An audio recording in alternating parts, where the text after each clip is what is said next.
Antibacterial soap, believe ang mga eksperto sa Philippine Nurses Association. At si Mami, Tiwala ako sa Shield. Shield Antibacterial Soap, napatunayang mabisa. Ang mga nurse, tiwala. ACS. Ang galing-galing mo. Smart dishwashing paste ko. Pritong ulam na masebo. Plato o kaldero. Tanggaling for everyday. Ganyan pag smart ang dishwashing paste. May double tanggaling formula. Tanggal ang sebo, tanggal ang bakterya. Pahit para walang bahid. Linis fantastic sa metal at plastic. Number one ko to. Tanggaling-galing mo. Smart dishwashing paste. ACS. Araw-araw, iba't ibang mga bagay na dapat pagtagumpayan. Ang subok kong partner ay MX3 Capsule. Research-based na tested and proven. Helps avoid pain discomfort. Iwas-iwas sa sakit. Kailangan lang na long-term ang pag-inom 2 capsules araw-araw. Kasabay ng proper diet and exercise. I am able to make it with the right partner. MX3, dito ako believe! Mahalagang paalala, ang MX3 capsule ay hindi gamot at hindi dapat gamiting panggamot sa anumang uri ng sakit. Amoy forever. Amoy LQ. Amoy New Calad Berry Blooms. Amoy kalat, amoy good vibes. Sa lahat ng bagay, simula pa lang, siguraduhin max protection na. Kasi pag kulang ang proteksyon, baka madaling masira. Sa ngipin, dapat may max protection din. Max sa alaga ng unique toothpaste. With Max Protect formula, helps stop cavities before they start, while keeping breath fresh. Try unique maximum fluoride protection. Para max alaga, max protektado. ACS. Wow, ang saya. Isang barangay na labada, puro mancha pa. Goodbye, pahinga. Mommy, isang laba lang yan sa Pride Bar Blue. May powerful stain-away enzymes na malupit sa dunit mansya. At di masakit sa kamay. Isang laba lang yan. Hello, pahinga. Hello, Pride Bar Blue. ACS. Oh, so good! Pameo sa tanghon! So bagay sa bawat celebration! So easy, so dummy! Pameo sa tanghon! Komea Sotanghon. So good! Sotanghon! Amoy forever. Amoy LQ. Amoy New Calad Berry Blooms. Amoy kalat, amoy good vibes.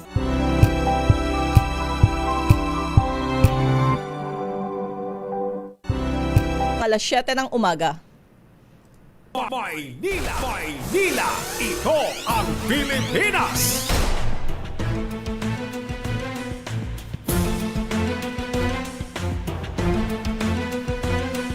Magandang umaga Luzon, Visayas at Mindanao. Araw ho tayo ng Linggo, 22 sa buwan ng Marso taong 2026. Ako po si Leth Narciso at ito ang programang Maynila, ito ang Pilipinas dito sa DZRH. Una sa Pilipinas, una sa Pilipino.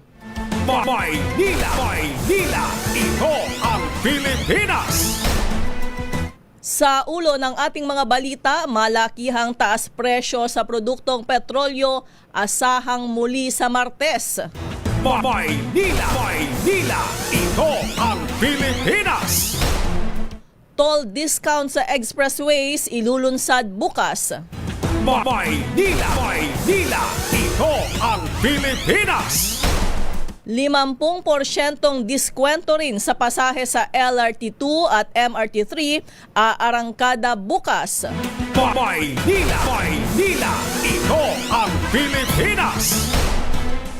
Pamamahagi ng ayuda sa PUV drivers, magsasaka at mangingisda, tuloy-tuloy ayon sa DSWD at Department of Agriculture. Maynila! Maynila! Ito ang Pilipinas! DA tiniyak ang matatag na supply ng pagkain sa gitna ng krisis. Maynila! Maynila! Ito ang Pilipinas! At pagdinig sa impeachment complaints laban kay Vice President Sara Duterte, sisimulan sa Kamara sa Miyerkules. Maynila, ito ang Pilipinas! Sa detalye ng ating mga balita, kasado na naman ang double-digit na pagtaas sa presyo ng mga produktong petrolyo ngayong linggo. Sa pagtaya ng oil industry sources, maglalaro sa 16 pesos hanggang 18 pesos ang taas presyo sa kada litro ng diesel, habang 9 na piso hanggang 11 o 11 pesos sa gasolina. Posible namang tumaas ng 15 pesos hanggang 18 pesos ang kada litro ng kerosene. Inaasahan na muling uutay-utayin ang implementasyon ng mega oil price hike. Nabunga pa rin ang giyera sa Middle East at sadsad na halaga ng piso kontra dolyar. Maynila, ito ang Pilipinas! Aarangkada naman bukas, March 23, ang 2 buwang discount sa major tollways para sa public utility vehicles at buses, gayon din sa mga nasa freight services. Ayon sa Department of Transportation, layo ng inisyatiba na mapagaan ang epekto ng patuloy na pagsirit ng presyo ng produktong petrolyo, lalo sa sektor ng transportasyon. Sa ipatutupad na adjusted toll rates, ang mga Class 1 PUVs ay makatitipid ng hanggang 18 pesos kada end-to-end trip. Hanggang 47 pesos naman ang matitipid ng mga Class 2 PUVs, habang nasa 72 pesos ang mababawas para sa Class 3 vehicles of freight trucks. Maaaring magamit ang naturang discount sa NLEX, open at closed system, SLEX, Alabang Calamba at Calamba Santo Tomas, at STAR o Southern Tagalog Arterial Road, Santo Tomas Lipa at Lipa Batangas. Ang diskwento ay ibibigay sa pamagitan ng rebates o ikakredit ng lingguhan sa lahat ng mga kwalipikadong sasakyan. Maynila, ito ang Pilipinas! Nasa 6 pesos and 50 centavos ang pinakamababang pasahe sa LRT2 simula bukas, araw ng Lunes, dahil sa ipatutupad na 50% discount. Sa updated matrix ng Light Rail Transit Authority, maglalaro sa 6.50 hanggang 16 pesos and 50 centavos ang pasahe para sa may beep card, habang nasa 8 pesos hanggang 18 pesos naman para sa single journey ticket, depende sa haba o layo ng biyahe. Bukod sa LRT2, epektibo rin ang 50% discount sa pasahe sa MRT3. Paglilinaw ni LRTA Administrator Attorney Hernando Cabrera, madaling naaprubahan ang bawas singil sa pasahe sa dalawang linya ng tren dahil pagmamay-ari ng gobyerno ang mga ito. Maynila, ito ang Pilipinas! Ipagpapatuloy ng Department of Social Welfare and Development ang pamahagi ng 5,000 pisong ayuda sa public utility drivers sa Metro Manila ngayong linggo. Ayon kay DSWD spokesperson, Assistant Secretary Irene Dumlao, isasagawa ang payout para sa TNVS drivers sa Martes, March 24, sa jeepney driver sa Miyerkules, March 25, habang 2 araw naman o mula Huwebes hanggang Biyernes, March 26 hanggang 27 para sa delivery riders at Sabado, March 28 para sa motorcycle taxis. Sabi ni Dumlao, parehong sistema lang ang gagawin sa isinagawang payout sa tricycle drivers nitong nakaraang linggo. Kailangan lang ipresenta ang valid driver's license ID at photocopy nito. Maynila, ito ang Pilipinas!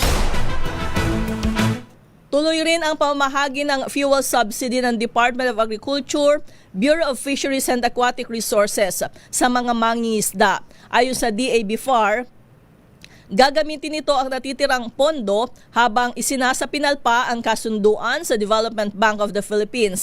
Sa ilalim nito, inaasahan ang 50 milyong pisong karagdagang pondo na ibibigay sa 150,000 na mga mangingisda sa buong bansa. Binigyang diin ni Agriculture Secretary Francisco Chu Laurel Jr. na layunin ng programa na maituloy ang hanap buhay ng mga Pinoy at masiguro ang seguridad sa pagkain. Sa ngayon, nasa 10,000 mangingisda na ang nakatanggap ng 3,000 pisong ayuda sa gitna ng krisis sa produktong petrolyo. Maynila, ito ang Pilipinas.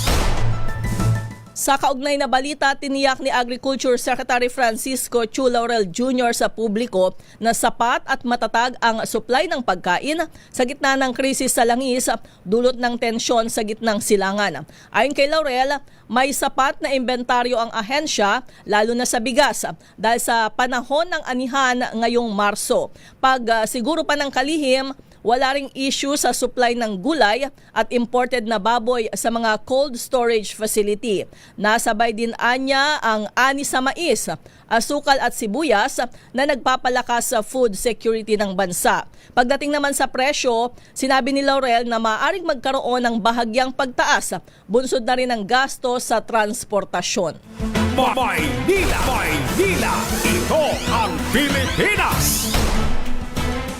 Sa ibang balita, nakatanggap ng imbitasyon mula sa House Committee on Justice si Vice President Sara Duterte para sa nakatakdang pagdinig kaugnay ng kanyang impeachment case. Kinimpirma ni Michael Poa, spokesperson ng defense team ni VP Sara, na nakarating na sa kanilang imbitasyon para dumalo ang Vice-Presidente sa pagdinig sa March 25, alas 10 ng umaga sa People's Center Building sa Kamara sa Quezon City. Sasaklawin nito ang diskusyon kaugnay sa ground rules ng mga reklamo na nag-aakusa sa Vice-Presidente ng betrayal of public trust at paglabag sa konstitusyon. Hindi naman binanggit ni Poa kung sisipot sa naturang hearing si VP Sara.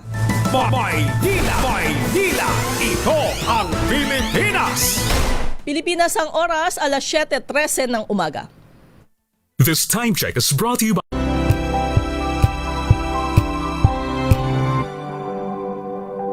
Hello, Washi! Laundry day na naman! Yay! Anong meron? Mancha ng chocolate, putik, may libag pa! Kaya natin yan! With Pride Washing Machine Detergent, may triple stain-away formula. Tanggal ang makapit, madikit, at madupit na dumit mancha. Kaya easy-easy ang labada. Mula noon hanggang ngayon! All you need is pride. All you need is pride! ACS.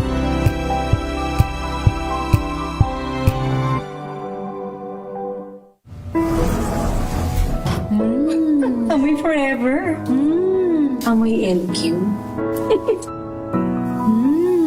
Amoy New Cala Berry Blooms.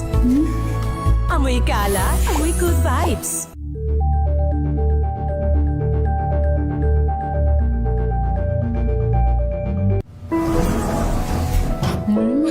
Amoy forever. Amoy LQ. Amoy New Cala Berry Blooms. Amoy kala, amoy good vibes. May nagbago. May arte. May budget. Akala nyo lang yon. So solid! White rose papaya, wow, white rose. White rose papaya, wow, white rose. White rose papaya. May glow up with a white rose papaya. White Rose Papaya. May puti power times 2 kasi may papaya at niacinamide. May shea butter and tea tree oil pa. Kutis sulit ang glow May up. glow up with a white rose papaya. White Rose Papaya. Kutis sulit ang glow up. ACS. Amoy forever. Amoy LQ. Amoy New Cala Berry Blooms. Amoy kala, amoy good vibes.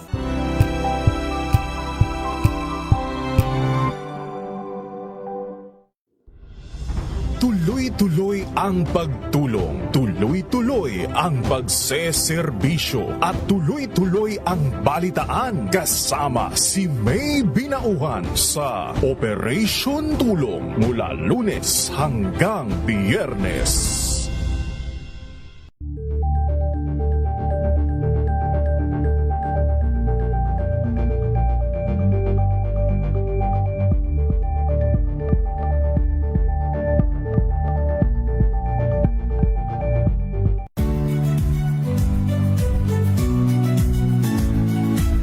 Magandang araw mga kaibigan. Ito po ang inyong balerina ng bayan, si Lisa Makuhay Lizalde, na nag-aanyaya sa inyong samahan kami at ang aming mga espesyal na panauhin para sa kalahating oras ng masayang kwentuhan sa aming programang Art to Art, kung saan ang usapang sining at kultura ay para sa lahat.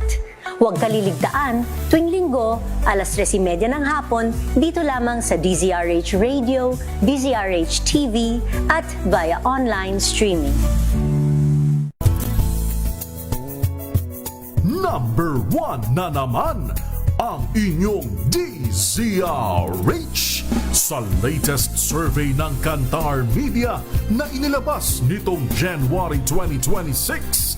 Hindi lang sa Metro Manila, kundi pati rin sa Mega Manila. Patunay na DZRH lang ang inyong tunay at totoong pinagkakatiwalaan. Taos-puso po kaming nagpapasalamat sa inyong patuloy na pagtitiwala dahil ang DZRH, una sa Pilipinas, una sa Pilipino. Saan ka man sa mundo, tayo Pilipino. Maagang balitaan, maagang usapan sa mga issue at balita. Kasama si Kuya Angelo Palmones sa Magandang Umaga Pilipinas. Mula Lunes hanggang Biyernes.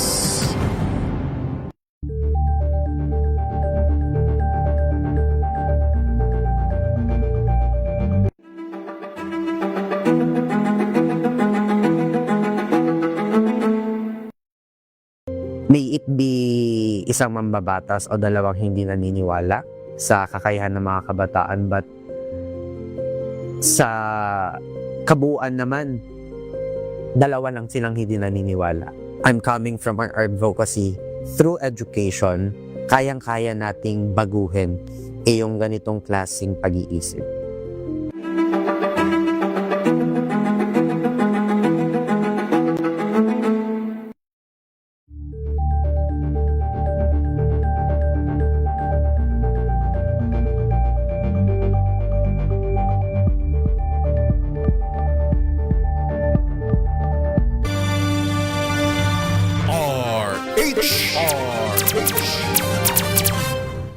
Pilipinas ang oras, alas 7:18 ng umaga.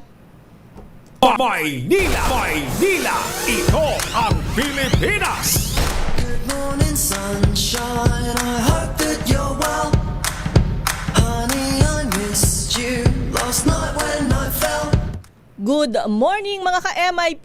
Kumusta ho kayo ngayong araw ng linggo at kumusta ang ating nagdaang linggo? Ay maraming salamat muna kay Wina Pearl Hesoro, ang ating birthday girl, sa paghalili sa atin noong nakaraang linggo. Umuwi ho kasi ako ng probinsya, ayan. Maraming salamat muli sa Katiningan Elementary School. Nakibahagi tayo sa selebrasyon o bahagi lang ng selebrasyon ng 100 years ng aming paaralan.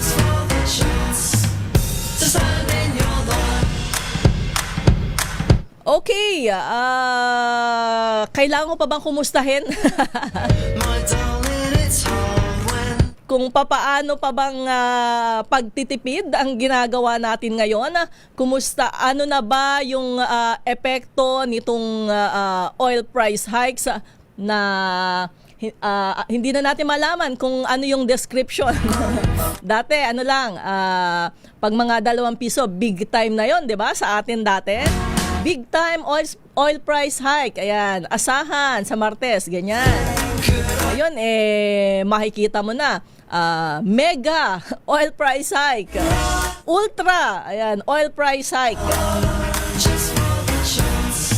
Kasi ba naman, nakaamba na naman ho ang double digit. Magkano yung 16 hanggang 18 pesos. Ayan, sa diesel. 9 pesos hanggang 11 pesos sa gasolina. At 15 pesos hanggang 18 pesos sa kerosene. Grabe. Kaninong bulsa nga ba natin kukunin yung extra? para pampuno sa pangangailangan na yan. Yung ating mga tricycle driver, lahat ba ay dito sa Metro Manila, nakatanggap na ba ng ayuda, 5 pisong ayuda, tulong pinansyal, ayan, mula sa Department of Social Welfare and Development? Yan ho ay hindi pa yan yung fuel subsidy. Yung fuel subsidy kasi ay sa Department of Transportation, sa ilalim nila. Yung ipinamimigay ho ngayon ay AIX mula sa DSWD. Assistance to Individuals in Crisis Situation. Dahil itong nararanasan ho natin ngayon, lalo na nung mga nasa sektor ng transportasyon na direktang naapektuhan nitong napakataas na pag-adjustment sa presyo ng produktong petrolyo, ang sabi nga nasa krisis talaga.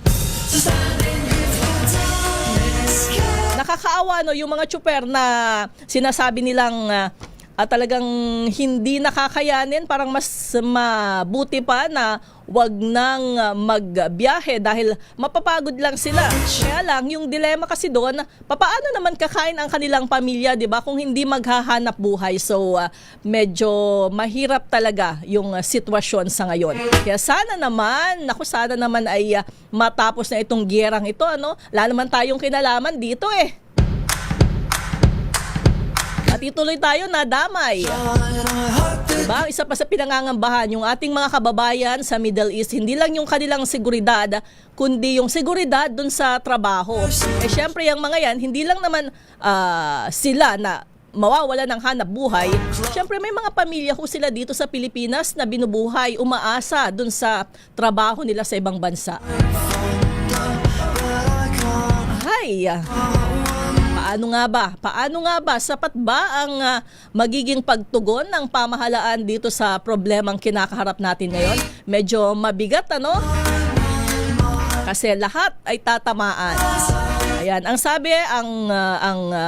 sabi ng gobyerno, naghahanap na ng alternatibong mapagkukunan ng langis ang pamahalaan. Syempre kailangang i-secure yung supply ating produktong petrolyo dahil hindi nga natin alam kung kailan ba matatapos yung gulo dyan sa gitnang silangan.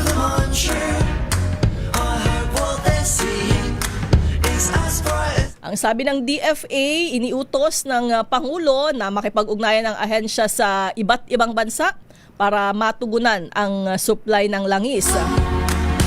At mayroon naman na daw na kinakausap, ang Pilipinas na mga bansa na posibleng mapagkunan ng supply at kasama sa opsyon ang pag-aangkat ng langis mula sa Russia. Ang isang pinag-usapan dito dahil mas malayo, so inaasahang mas mataas din yung presyo, At kaugnay pa rin yan, binanggit naman ng Department of Energy na sa susunod na linggo, ngayong linggo na ba ito, na may darating daw na 300,000 barrels ng diesel na binili ng pamahalaan. Hindi ho direktang binanggit ni Energy Secretary Sharon Garin na kung saang bansa. Pero ang sinabi ay sa Southeast Asia, yung naturang shipment na binili ng Philippine National Oil Company.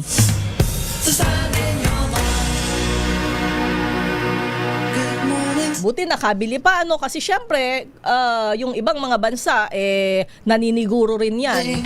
At ang isa sa sigurado natin, mahal, 'di ba, ang pagkakabili. Ako, bababa pa kaya? Yun yung tanong ng ating mga kababayan lalo na ng mga tsuper. Bababa pa kaya? Babalik pa kaya sa dati yung presyo ng produktong petrolyo? Kahit pa matapos yung gulo sa Middle East, siyempre ang inaasahan hindi agad-agad. Kung bumaba man, baka hindi na kagaya nung dati.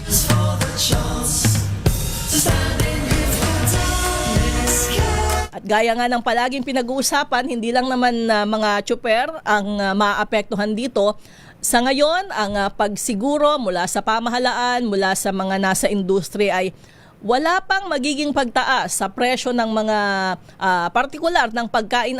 Pero ang pinag-uusapan dito ay isa o todo na yung hanggang 2 buwan. Pagkatapos noon, ano na, 'di ba? Kasi ang sinasabi nga, pagkatapos niyan, 1 hanggang 2 buwan, diyan na talaga mararamdaman yung epekto naman dito sa mga produkto nitong napakataas na presyo ng langis. Maynila! Maynila! Ito ang Pilipinas! At syempre, apektado ang mga negosyo. Bagamat may mga ilang oil company na nagagawang magbaba sa presyo ng kanilang produkto, magbigay ng discount.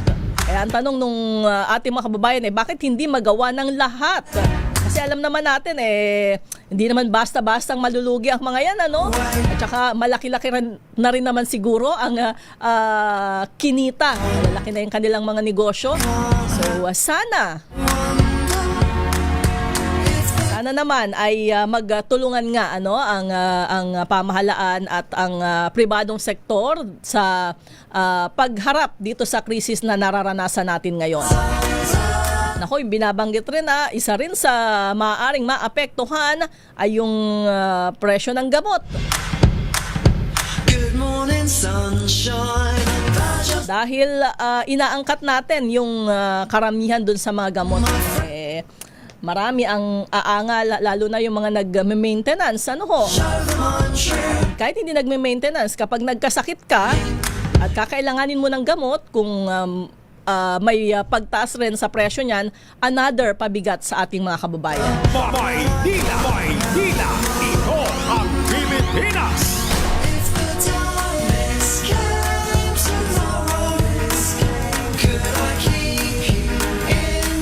Kung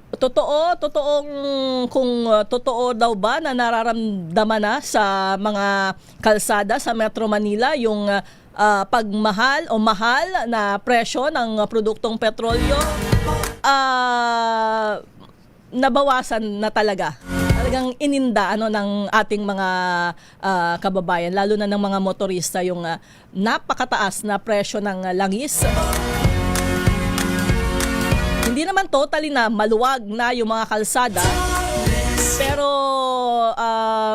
mapapansin, maoobserbahan na talagang nabawasan yung mga sasakyan. Actually, sinabi rin niya ng MMDA mismo. Ilan nga ba yung binabanggit nila? Nasa 30,000 daw yung nabawas sa mga bumibiyaheng sasakyan. Ayan, sa mga pangunahing lansangan dito sa Metro Manila. Batay ho yan sa monitoring ng MMDA mula noong March 16 hanggang 18. You won't burn out, but you're still a symbol to all that you mean. 'Cause you keep on shining, you're extraordinary. Ayan, at ang pinaghahandaan ay yung inaasahang pagdami ng mga gagamit ng bisikleta, e-scooters. Dahil nga dito sa tuloy-tuloy na pagtaas ng presyo ng langis. Kaninang umaga, marami kaming mga nakasabayan, mga nakabisikleta. Bagamat pag Sunday kasi ay marami talaga yung mga nagbibisikleta, tumatakbo. Pero kapansin-pansin na rin na marami na yung gumagamit talaga ng mga alternatibo. Sa bagay, di ba? Kung mayroon ka pang budget sa ngayon, titipirin mo na rin yun. Kasi nga, ang binabanggit, di ba? Baka umabot hanggang 130 pesos kada litro. Napakalayo dun sa dating magkano ba? Bago nag-umpisa itong mga pagtaas na ito, nasa 60 pesos. Napakalaking diferensya, halos kalahati. Kung wala naman tayong ekstrang mapagkukunan, ay ang tanging magagawa natin talaga namang magtiis at magtipid. Maynila! Maynila! Ito ang Pilipinas! Pilipinas ang oras, 7:30 ng umaga.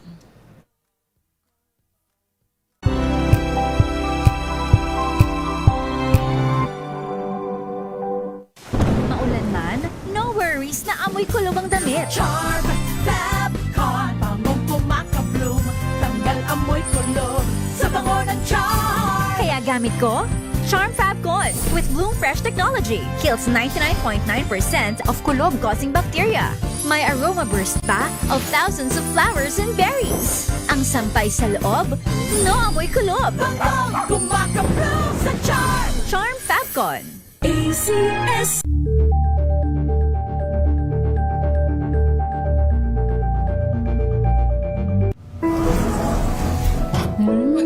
Amoy forever. Amoy LQ. Amoy New Caleb Berry Blooms. Amoy kalat, amoy good vibes.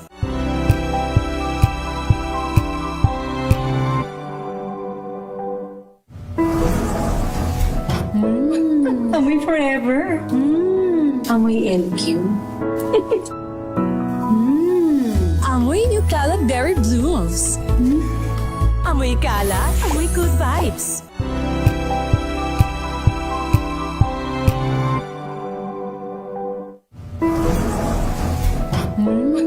Amoy forever. Amoy LQ.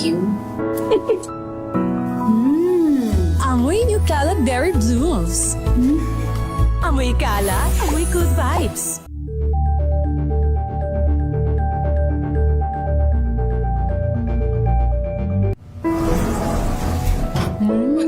Amoy forever.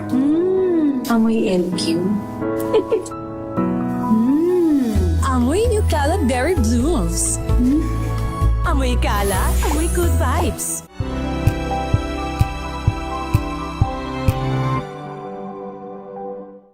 Alamin ang mga maiinit na isyung pambayan, mga balitang kailangan mong malaman, usapin sa pamahalaan, politika, ekonomiya at kabuhayan. Ito ang mga dapat mong malaman, pakialaman at pag-uusapan dahil kayo ang tinig ng mamamayan dito sa Damdaming Bayan.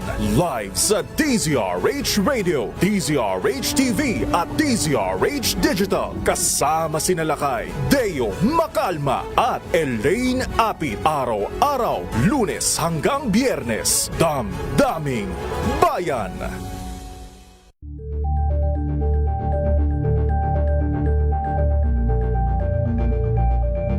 We've got you covered.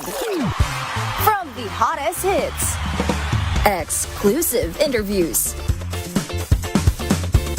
kilig to the bones fan meet experience, and hataw performances of your favorite stars. Saturdays, 12 noon, dito lang sa DZRH TV.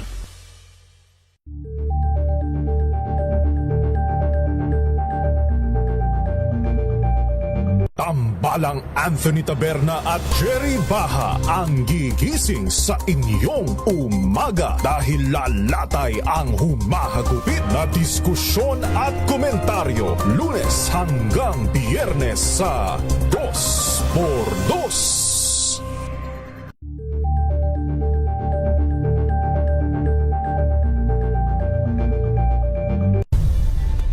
Nagsimula sa pangarap hanggang sa maabot ang tagumpay. Iba't ibang kwento, iba't ibang mukha ng atletang Pilipino. Mas pinatindi, mas pinalakas, at mas pinaaksyon sa Match Point tuwing Sabado, 12:30 ng tanghali sa DZRH TV.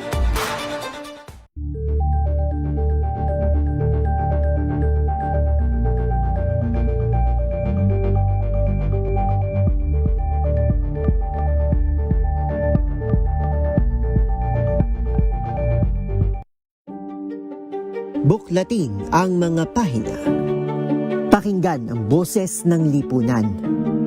Tunghayan ang mga issue mula sa ibang katayuan. Nakakalungkot kasi deserve ba namin ng ganito? Na hindi nila alam kung ano talaga yung kanilang mga karapatan. Yung gobyerno, tinulungan nila yung kanilang magsasaka. Pinapatahimik tayong lahat using various laws. Through education, kayang-kaya nating baguhin yung ganitong klaseng pag-iisip. Isang kwento, iba't ibang anggulo. Dito, sa Point of View.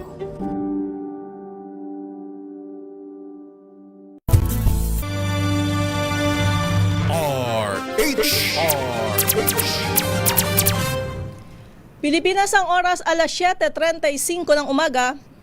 Maynila! Maynila! Ito ang Pilipinas!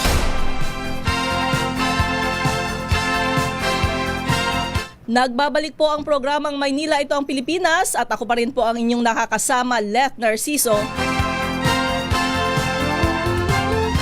Ngayon, nasa linya natin ang tagapagsalita ng Department of Social Welfare and Development, Assistant Secretary Irene Dumlao. Good morning, Asek Irene. Magandang umaga, Leth. Magandang umaga din sa lahat ng sumusubaybay ng iyong programa. Ase, kumusta na po ba ang bigayan ng ayuda, tulong pinansyal doon sa ating mga tricycle driver? May nabanggit po kayo na ngayong linggo susunod na rin yung iba pang PUV drivers. Gaano karami ng tricycle driver yung nabigyan ng 5,000 pisong tulong pinansyal dito sa Metro Manila? Natapos na po ba? Well, Leth, for the past 4 days, tayo nga po ay namamahagi ng 5,000 pesos financial assistance para sa mga tricycle drivers within the National Capital Region. And more than 98,000 ang ating na pong na-serve o nabigyan ng tulong pinansyal. That's parang 81% of the total beneficiaries na nakalagay dun sa aming clean list, itong bilang na ito. And meron pang mga mahigit 18,000 na mga tricycle drivers na ating nga pong isi-serve. Sa katunayan sa Muntinlupa City na kung saan meron pang 6,000 na tricycle drivers na kinakailangan pang ma-serve, ay magkakaroon tayo ng special payout para sa kanila next week. Sabay noong nabanggit mo na pamamahagi naman ng tulong pinansyal para doon sa mga TNVS, jeepney, delivery riders, pati yung MC taxi drivers. So next week gagawin natin yan, but in some local government units, mayroon pong special payout for the remaining tricycle drivers na hindi po na-serve last week. Opo. Ang yung 18,000 po inaasahan natin na kaya nang tapusin ngayong linggo, Asek. Well, yes. Yan kasi ang ang target natin, less na matapos at mabigyan lahat itong mga tricycle drivers na kasama doon sa clean list. Kasi yan ang utos ng Pangulong Marcos Jr. na tiyakin natin na lahat ng mga tricycle drivers na nakakaranas ng mga iba't ibang suliranin, bunsod ng pagtaas ng presyo ng petrolyo, ay atin pong mabigyan ng tulong. At ang binanggit po ni Secretary Rex Gatchalian, pagkatapos dito sa Metro Manila, sisimulan na rin yung sa iba pang mga probinsya. So, kailan po inaasahan yung distribusyon ng ayuda sa mga tricycle driver sa mga probinsya? Well, that's correct. Itong paparating na linggo, masiserve na natin yung ibang mga PUV drivers. And then after Holy Week, tayo naman po ay lalabas ng Metro Manila. So magkakaroon tayo ng mga payout activities para sa mga syudad outside of Metro Manila. Asek, sa distribution po ba ng ayuda, smooth naman o mayroon pa rin bang challenges? Although binanggit nyo na po yung mga naging problema nitong nakaraan ay magkakaroon na lang ng special payout.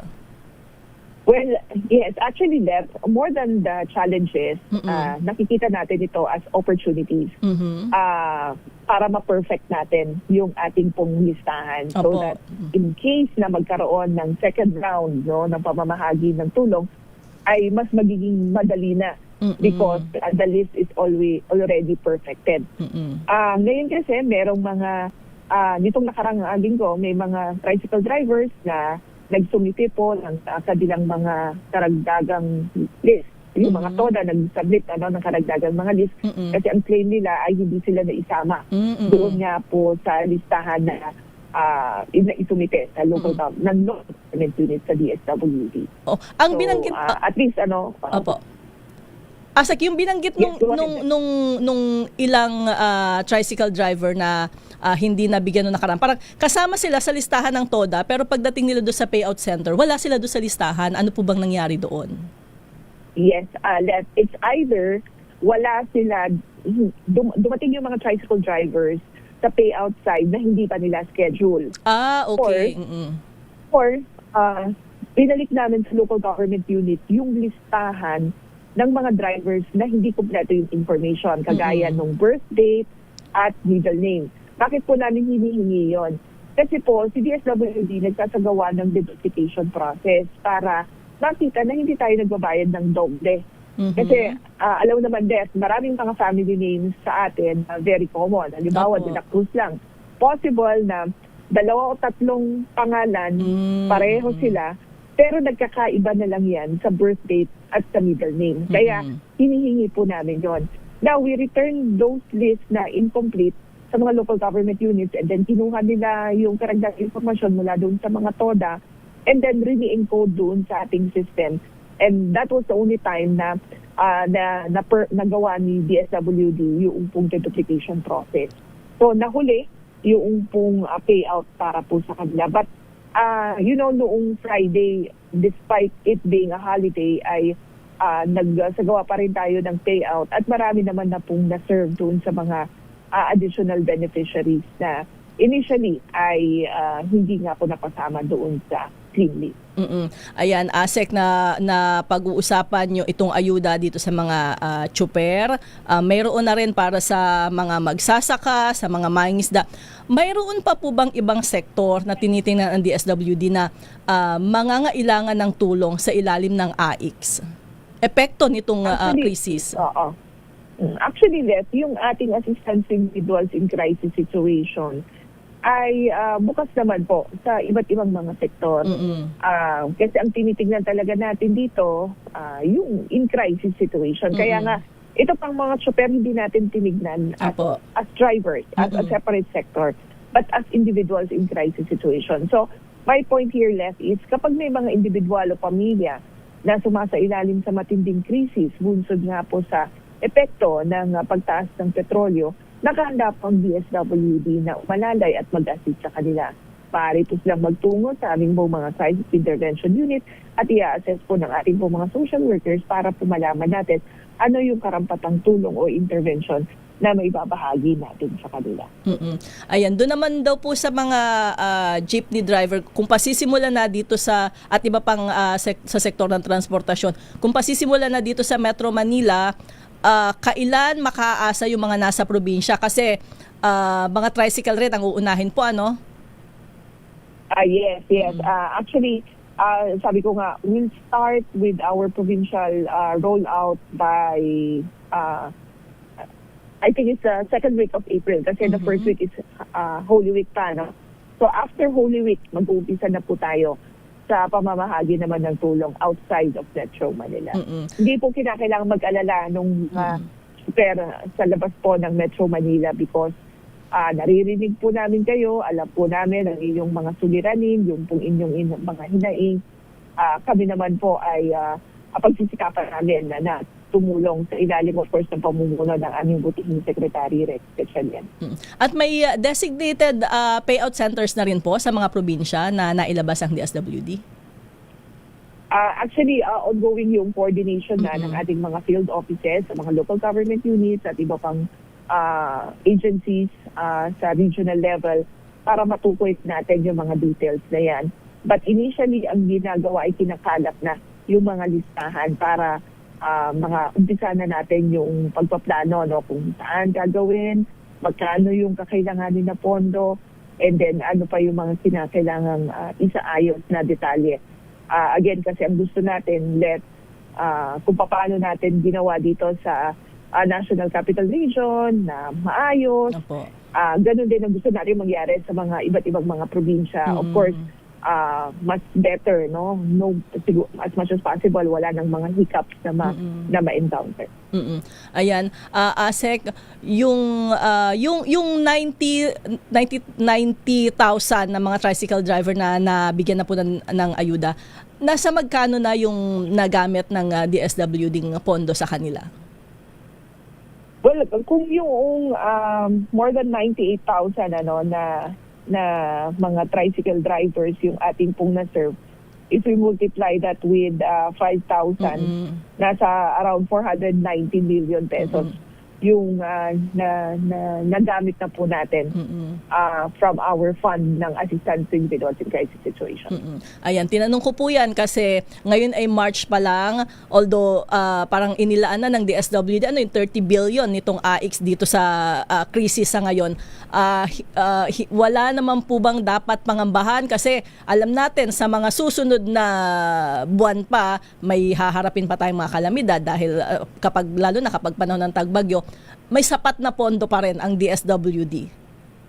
Well, for the assistance to individuals in crisis situation, sapat naman po ang pondo natin. Nabanggit mo kasi that yung para sa disasters. Yung para sa mga response efforts naman kasi natin dyan, hiwalay din pondo niyan. Meron tayong quick response fund na ginagamit and meron tayong actually yung national stockpile natin ng mga family food packs nasa mahigit 4.5 million na as we speak.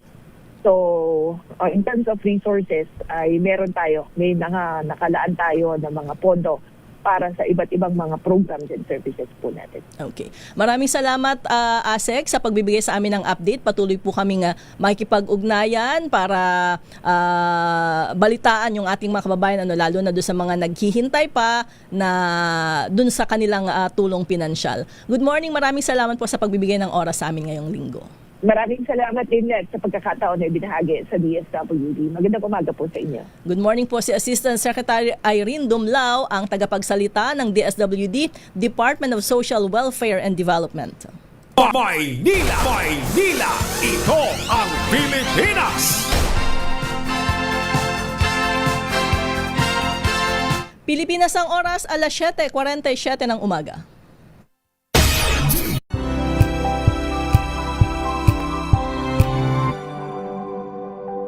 Curious ka ba sa maraming bagay?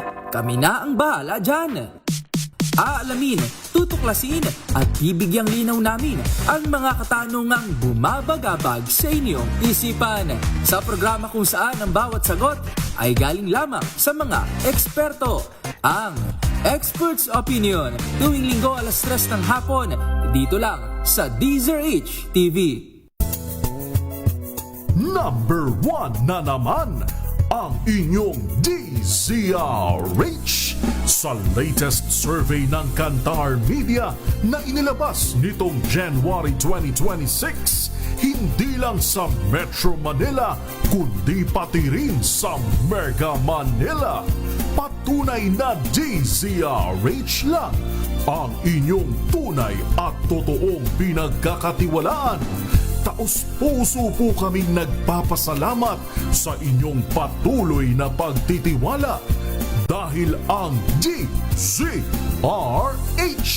una sa Pilipinas, una sa Pilipino. Saan ka man sa mundo, tayo Pilipino.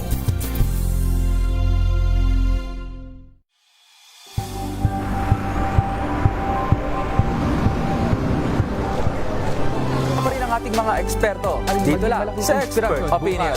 Ito ang The Better News. TNVS. Trending and isang kwento, iba't ibang anggulo. Dito sa Point. Bawat pananagutan ating tatalakayin dito sa Hoy, Bawal Yan. Pilipino, dito lang sa DZRH, matchable entertainment and lifestyle. Ito ang MBC TV Network News. Una sa Pilipinas, una sa Pilipino.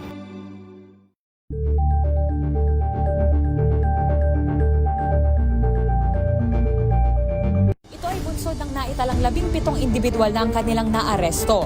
Metro Manila Development Authority o MMDA ang No Contact Apprehension Policy o NCAP sa Metro Manila. Sa ang ilang mga dokumento ay peke.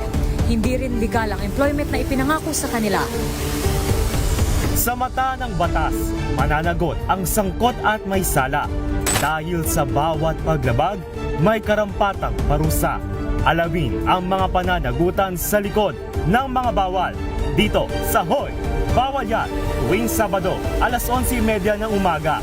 Dito lang sa DZRH TV.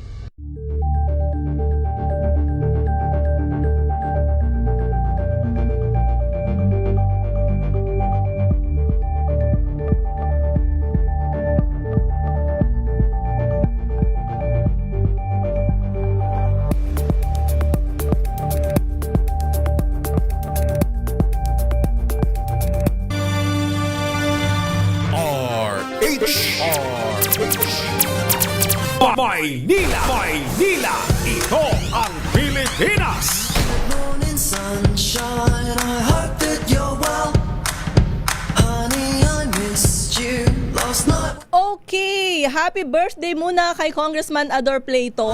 Happy birthday ka, Ador, sa ika-6 na distrito ng Bulacan. At shout out kay Sir Inan Ginto dyan sa Pinamalayan, Oriental Mindoro. Maraming salamat. Kumusta ka, sir?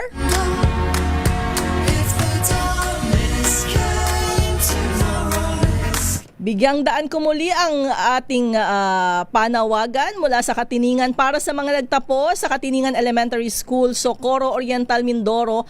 Tayo ho ay mayroong Grand Alumni Homecoming sa May 2. Bahagi po ito ng Centennial Celebration o ika-100 taon, isang siglo ng ating paaralan. Para sa mga katanungan o detalye ng nasabing aktibidad, maaari kayong makipag-ugnayan kay Ginang Virgil Luna, Alumni Auditor sa 0930-131-5125 o kaya ay sa mga guro at iba pang miyembro ng alumni sa Katiningan Elementary School.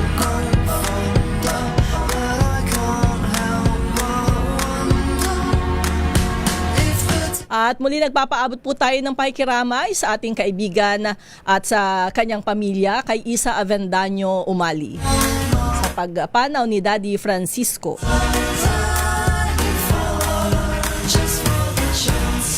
Doon sa mga naghihintay ng mga special non-working holiday ngayong linggo, ayan, hanggang sa katapusan ng Marso. Silipin natin. Ayan, March 23, bukas, sa City of Malaybalay, sa lalawigan ng Bukidnon, kanilang 28th Charter Anniversary. Sa Las Piñas City, sa March 27, 119th Founding Anniversary at 29th Cityhood Anniversary. Sa March 31, sa City of Panabo, Davao del Norte, 25th Founding Anniversary. Gayon din sa Sipalay City, Negros Occidental, 25th Charter Anniversary. Sa Himamaylan City, lalawigan pa rin ng Negros Occidental, Charter Anniversary. Sa March 26 naman, special non-working day rin sa bayan ng Mambusaw sa lalawigan ng Capiz para sa kanilang founding anniversary. At sa March 24, Tabaco City sa Albay, Charter Day at 25th Cityhood Anniversary. Yan, yung mga special non-working day. Okay, pasadahan natin yung inyong mga mensahe. Bakit lumiit yung dito sa may YouTube? Tayo ng konti. Diba? Yung nakasalamin ka na, tapos hindi mo pa mabasa. Liliit kasi. Lahat ay umaangal. Makabiyahe pa kaya ang mga jeepney driver? Sabi ni Ateng Teresita, ngayon naaasahan na naman ang sobrang pagtaas sa presyo ng produktong petrolyo. Yan nga ho, yan talaga yung sentimiento nung ating mga tsuper. Pa-shoutout po kay Teresita Gilas na nagbe-birthday nag-birthday. Ayan, belated happy birthday Teresita Gilas. Oy, kay Aling Teresita na 58 years old na. Happy birthday po sa inyo. Ayan, sabi ni Ini, sana lahat ng gas station gayahin ginawa ni Donnie Pangilinan, willing to give a 3 peso discount per liter sa mga driver bilang tulong sa kanila. Oo nga, yan din ho ang panawagan. Kung kaya nila, baka pwede rin naman. Beke naman.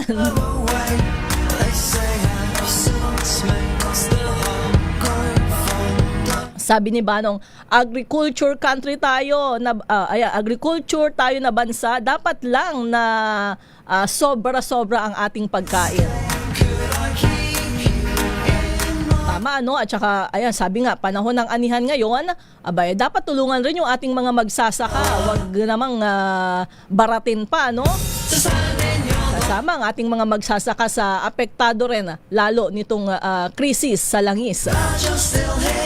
Good morning, ating Lourdes Bacani.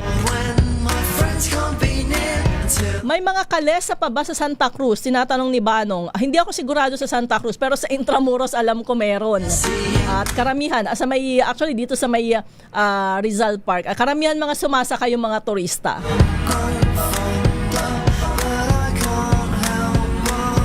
Maupay nga aga, Melvin Letrodo.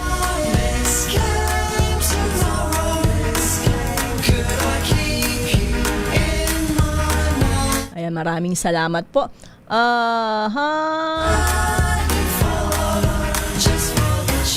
Good morning, Pastor Frederick Omanya. Nonood sa atin dyan sa barangay Bodega, Florida Blanca, Pampanga. Good morning, Kuyang Jerry Rendon dyan sa Abra. Malamig pa ba? Patapos na. Yan naman yung isa sa inaabangan. Actually, ngayon mainit na. Ramdam nyo ba? Init na yung panahon. Naman yung isa pa sa ating magiging problema,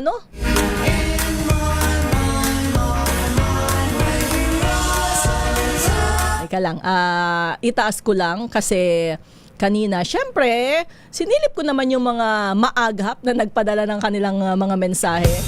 Palagian nating suki kapag araw ng linggo. Good morning, sunshine. I wish for your heart.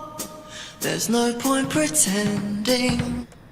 Kung malulugi pa, malamang hindi na makakabiyahe. Tricycle na, dipadjak na lang ang ida-drive. Cause you keep on shining. Good morning po. Maraming salamat, Antonio Carrasco. Si Lori Vic Balaan. I keep you in my mind. When you rise up. Ay, babantayan nga natin. At actually, binabantayan natin kasi gusto na nating matapos sana yung gera dyan sa Middle East.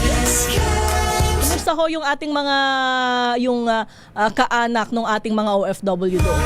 'Di ba? Yung pangamba nila hindi lang para sa seguridad nung kanilang mga mahal sa buhay, hindi yung pangamba para dun sa seguridad ng kanilang pamilya.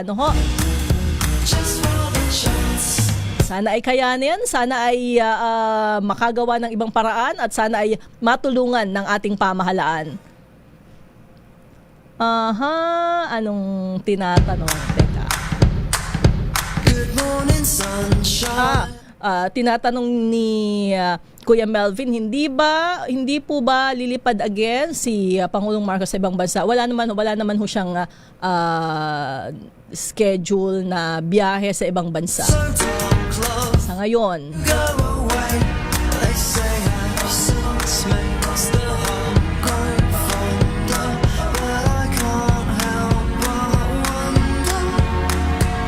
Tinatanong ni ating Teresita, bakit laging 2 buwan ang sinasabing stock?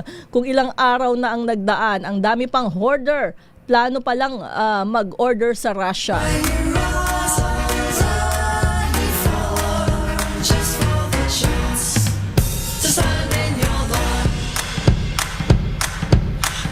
Sabi ni Antonio Carrasco, ever since we import more than we export, lugi tayo palagi economically. We don't produce or make it's a condition every time we borrow or being helped by foreigners. Ayun pa yung isang isang problema natin. Nako, napaka taas na ng dollar at napakababa ng halaga ng piso. Ang sabi nila, pabor dun sa mga kaanak ng mga OFW ay kaya lang ho kasi mararamdaman din, baliwala ho yung mataas na palitan kapag yung epekto nito sa presyo ng mga bilihin ay ganun din baka nga sabihin nung kaanak ng ating mga OFW, hindi na bale, nasakto lang din o kagaya lang dati yung palitan ng piso kontra dolyar. Hindi naman sila nagbabudget ng todo o mag-a-adjust ng todo dahil dun sa pagtaas ng presyo.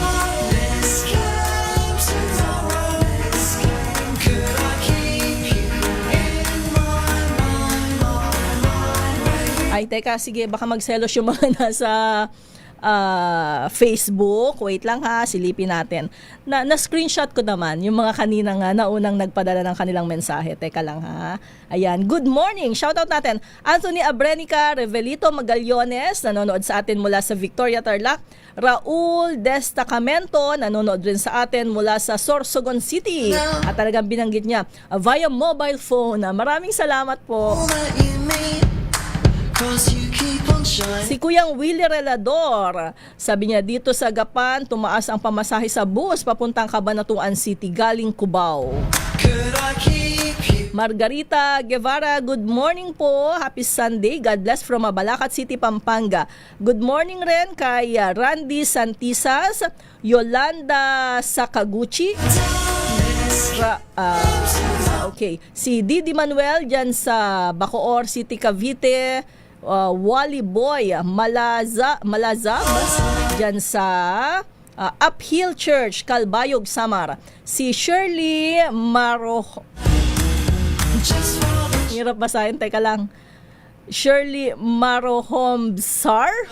Siguro binaligtad na naman to, no? Ayan, magandang umaga po. Sabi niya maganda epekto pagtaas ng langis, walang traffic, kaya lang hindi rin natin ma-appreciate na walang traffic kung alam natin na kaya walang traffic ay dahil hindi na makabiyahe yung ating mga kababayan. Ano ho? Honey, I missed you last night when night fell. You should know sunshine, you brighten my day. The world gets so dark, love, when you go away. They say absence makes the heart. Sabi ni Jonathan, naalala ko tuloy yung project ni PRRD na gawing electric at modern ang mga PUV.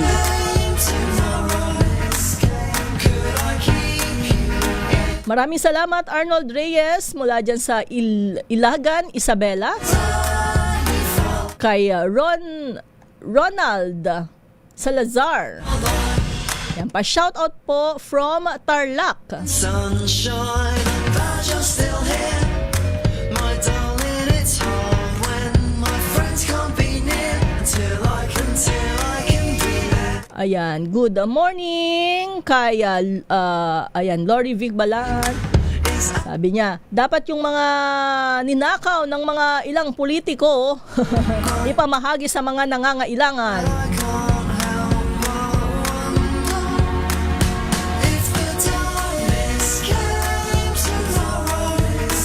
Sana may sapat na pondo ang DSWD para makapamahagi ng tulong sa mga nangangailangan. Yan, tiniyak naman ho ng DSWD na mayroong sapat silang pondo. Yung budget nila para sa AIX ay nasa 60 billion pesos yan. Yan yung binanggit ni Secretary Rex Gatchalian. At sa ngayon, inilaan na yung 30 billion pesos para dito sa ayuda mga nasa sektor ng transportasyon na direktang apektado nitong pagtaas ng presyo ng langis. Meron pa ba akong nakalimutan? Kamasingil na naman ako. Pagkatapos ng program, may mga messages.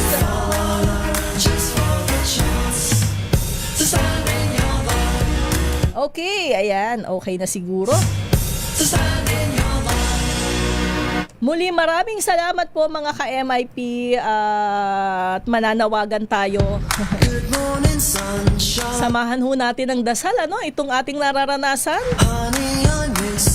Sama natin sa panalangin na hindi na lang ang Pilipinas. Dati sinasabi ko, di ba, kapag ganitong nagpo-programa tayo ng Sunday, ipagdasal natin ang Pilipinas. Hindi na lang Pilipinas, buong mundo. Lalo na dyan sa gitnang silangan, yung mga kababayan natin at mga inosente na nadadamay dyan sa gulo dyan. At syempre, para rin matigil na itong epekto sa atin. Kapit lang, ayan. Kapit lang ho tayo. Kayanin natin ito. Sabi nga nung may nakita ko sa social media, mayroon pa rin ilan sa ating mga kababayan na positibo. Ang sabi nga nila kung kinaya natin noong pandemya, dapat kayanin rin natin ngayon. Maraming salamat mga ka-MIP at sa susunod na linggo, magkakasama pa rin ho tayo dito sa Maynila, ito ang Pilipinas. Ako po si Leth Narciso, ang ating oras, alas 8:05 ng umaga. Susunod na ho si Manang Milky Rigunan sa mga isyong pambayan.